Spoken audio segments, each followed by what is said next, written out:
Çoxsəsliliyin səsi Araz News radiosunu dinləyirsiniz.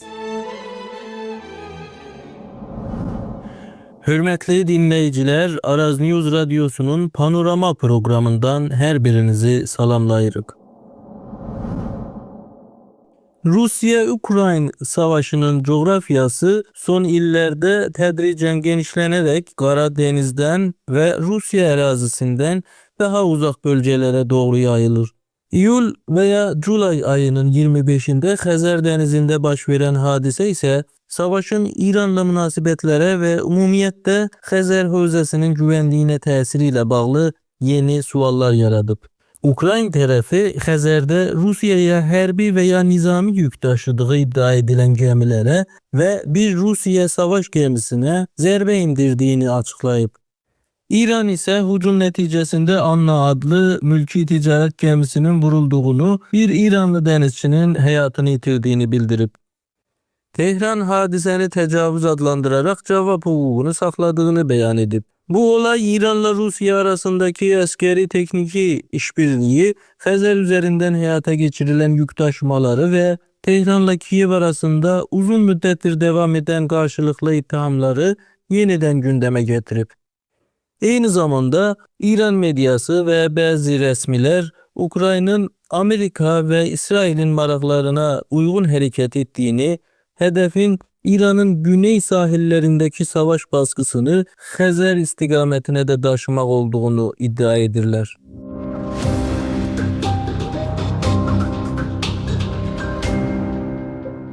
Değerli dinleyiciler, bu gece Panorama programında bütün bu meseleleri Orta Doğu Araştırmalar Merkezi'nin rehberi, siyasi şerhçi Sədreddin Soltan ile müzakere edeceğiz.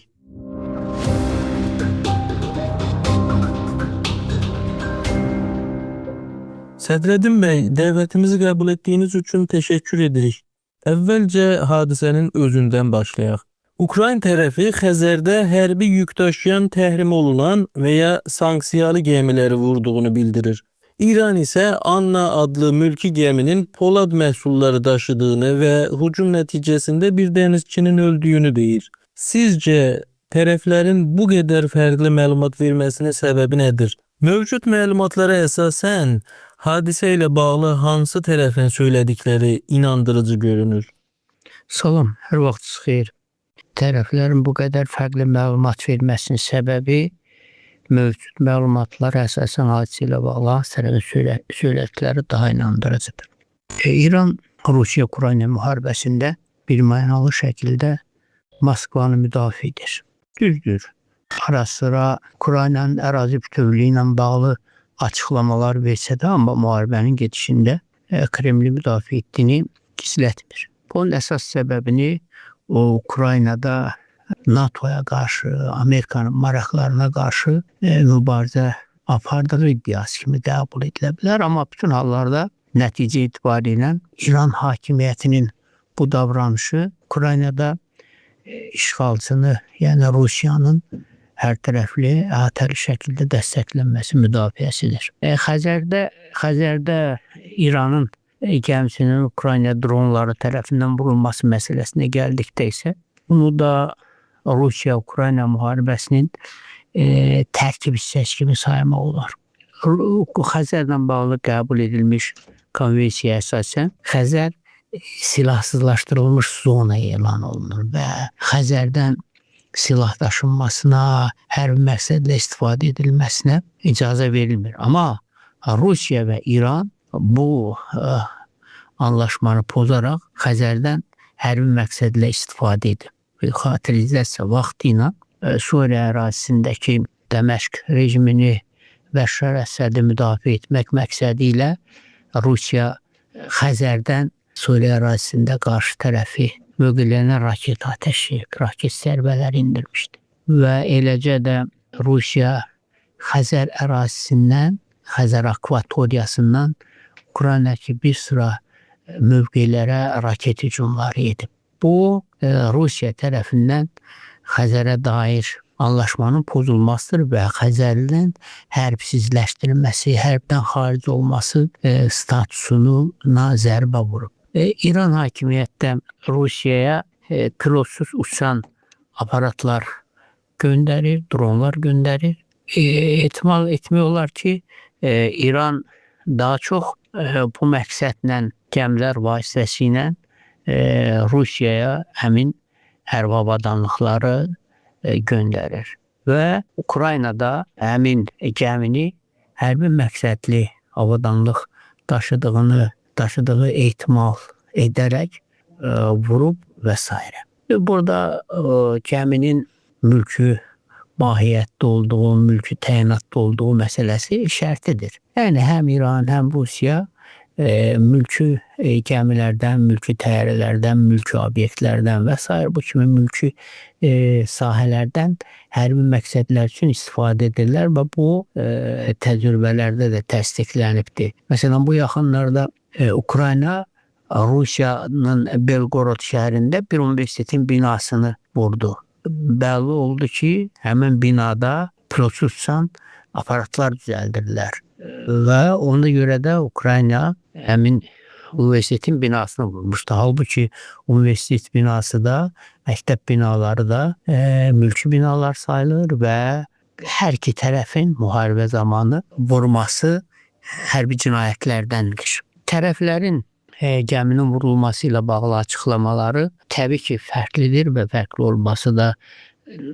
hər iki tərəf özünün atdığı addıma haqq qazandırır. Amma hadisələr, baş vermiş proseslər, müharibənin gedişatı, müharibəyə dəstək verən qüvvələr və s. məsələləri nəzərə alsaq, Ukrayna tərəfinin irəli sürdüyü iddialar daha inandırıcıdır, nəinki İran tərəfinin. Çünki İran tərəfinin indiyə qədər verdiyi, bu tip məsələlərdə verdiyi açıqlamalar heç vaxt uğurlu olmayıb. 2020-ci ilin yanvarında İran Ukrayna beynəlxalq hava yollarına məxsus sərnişin təyyarəsini vurmuşdu. Təyyarənin içərisində olan 170 təyyarənin göyərtəsindəki 176 sərnişin həlak olmuşdu. Və buna görə İran hakimiyyəti heç bir məsuliyyət daşımadı və hətta təyyarənin güya hərbi məqsədli olduğunu və s.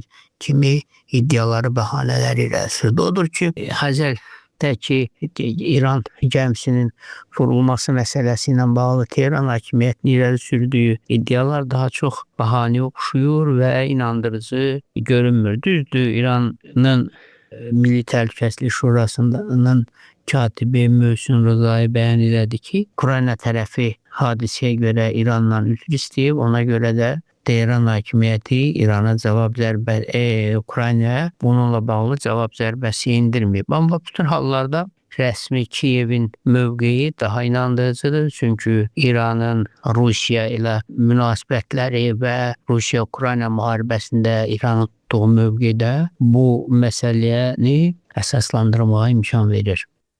Ukrayna nə üçün məhz indi Xəzərdə İranla əlaqəli olduğu bildirilən gəmilərə zərbə endirdi?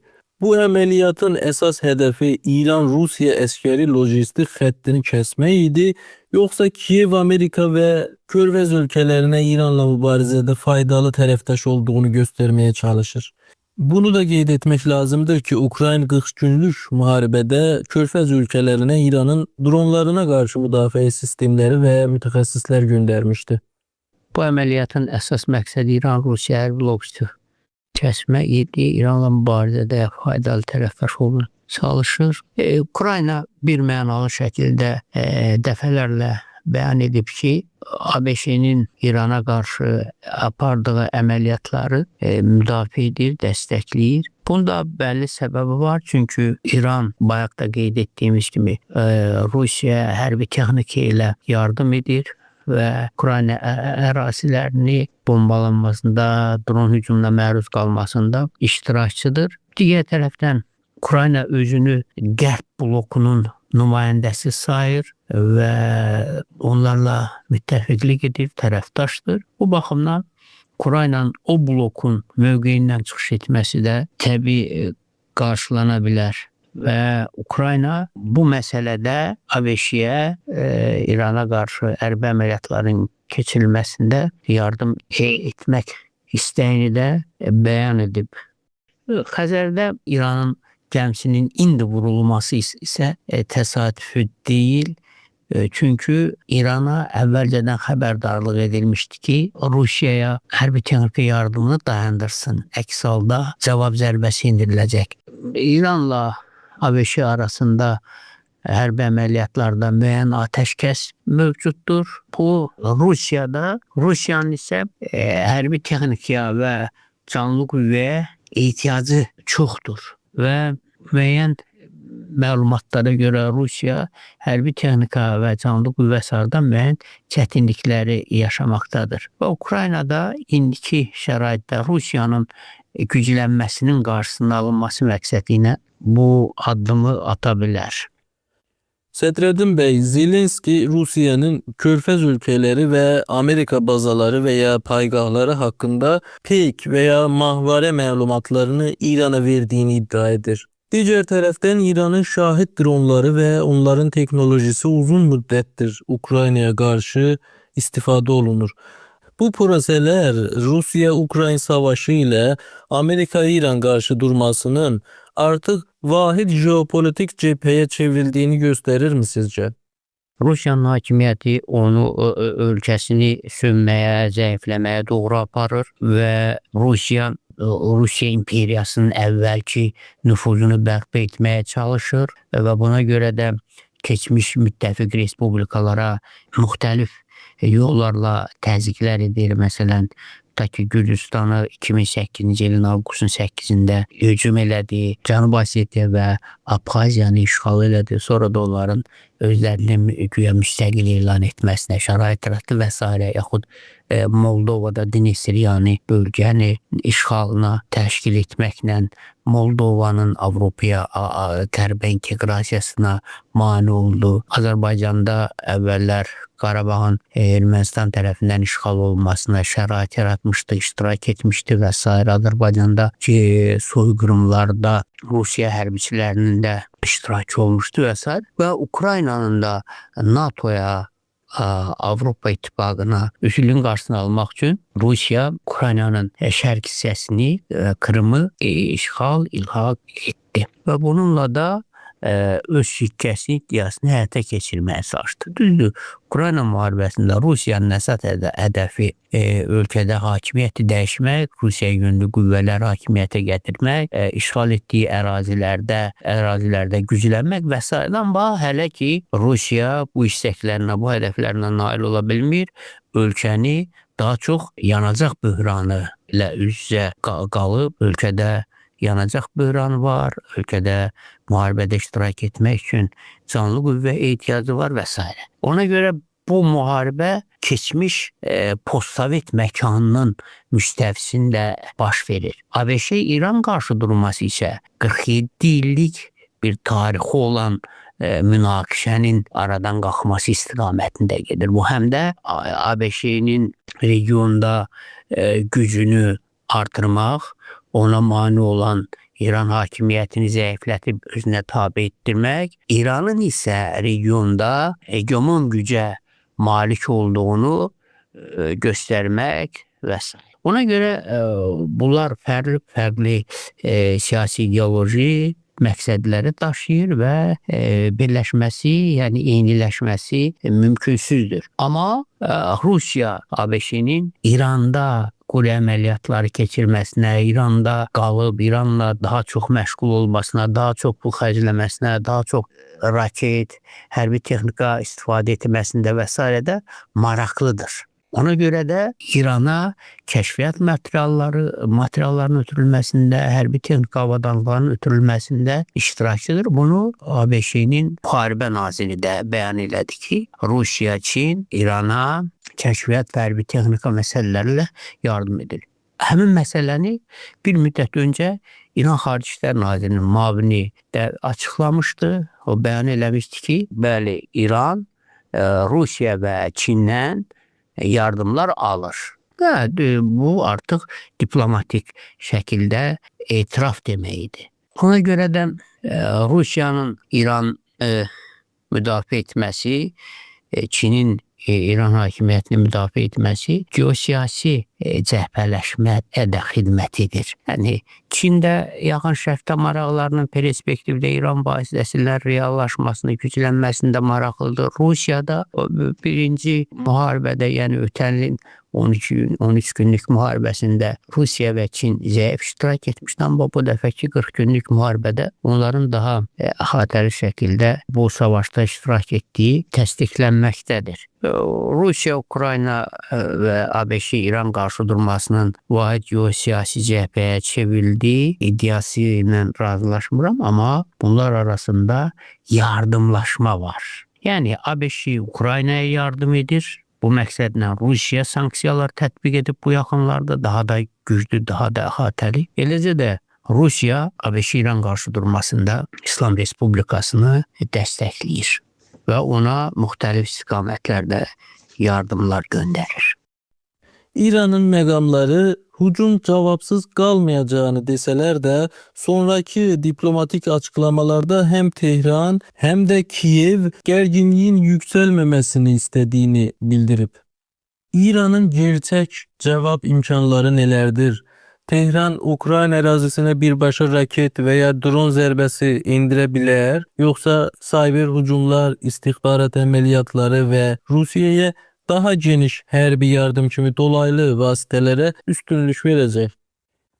Tehranla Kiyev arasında eskalasiyanın, gərginliyin dərinləşəcəyi ehtimal etmirəm. Çünki bu nə Ukrayna, nə İrana sərf etmir.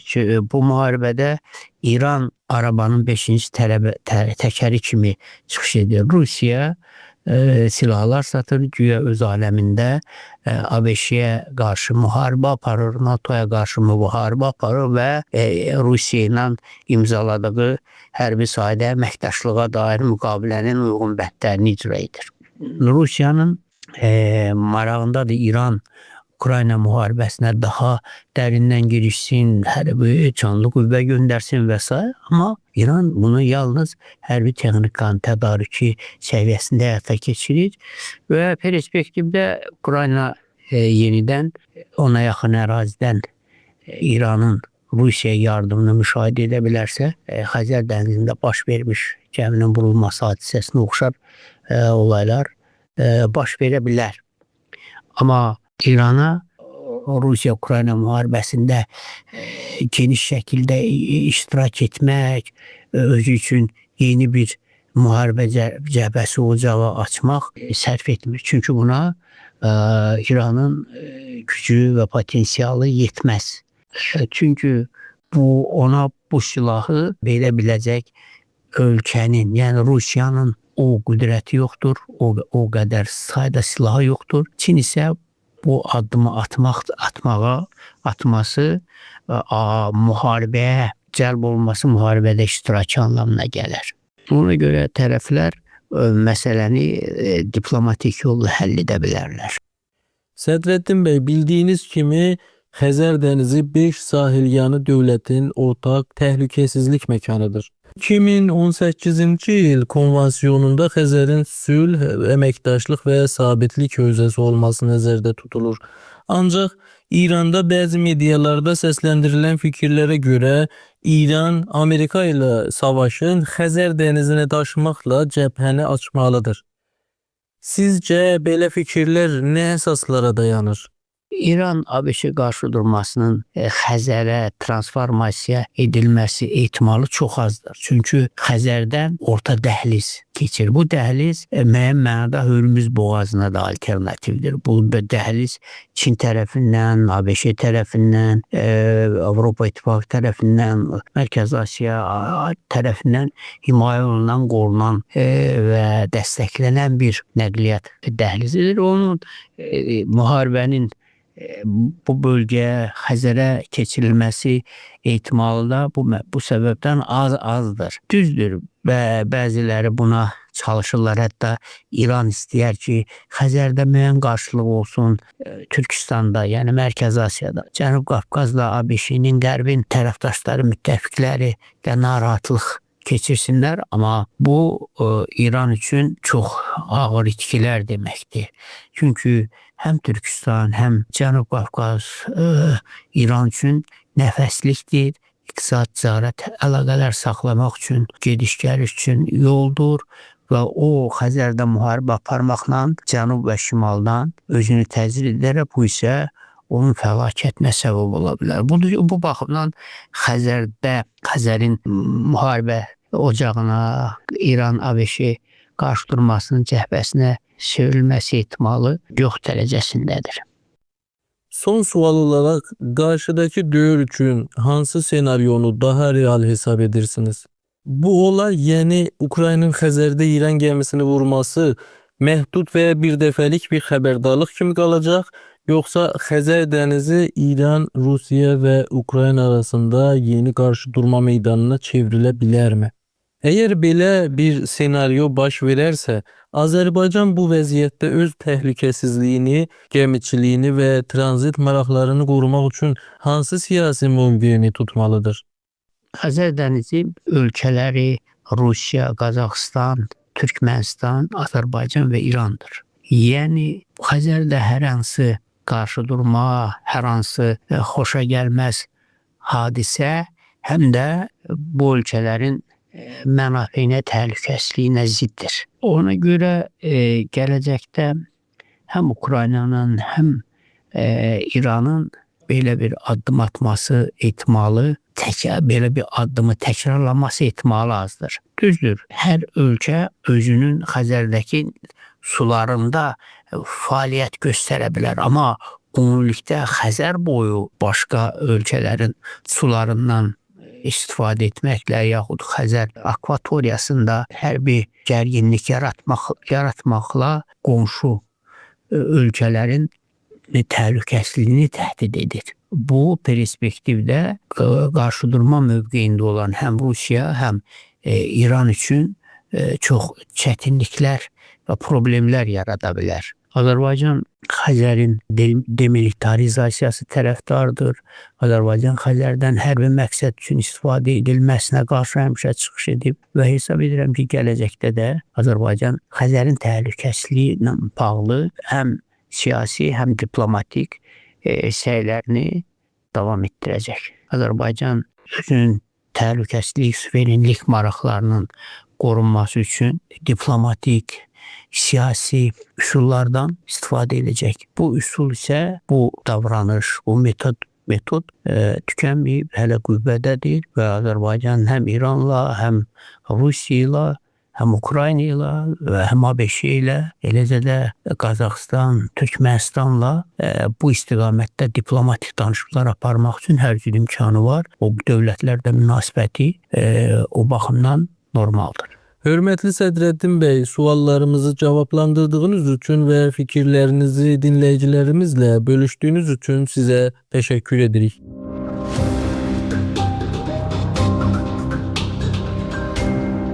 Saygıdeğer dinleyiciler, bu gece Panorama programında Orta Doğu Araştırmalar Merkezi'nin rəhbəri, siyasi şərhçi Sədrəddin Sultan'la İran ve Ukrayna arasında Xəzər dənizində yaranmış gərginliyi, İran-Rusiya hərbi əməkdaşlığını, münaqişənin genişlənmə ehtimalını və bunun Azərbaycan üçün yarada biləcəyi riskləri danışdıq. Araz News Radyosu'nun Panorama programını dinlediğiniz için teşekkür ederim. Gelecek programlarda görüşene kadar sağ kalın.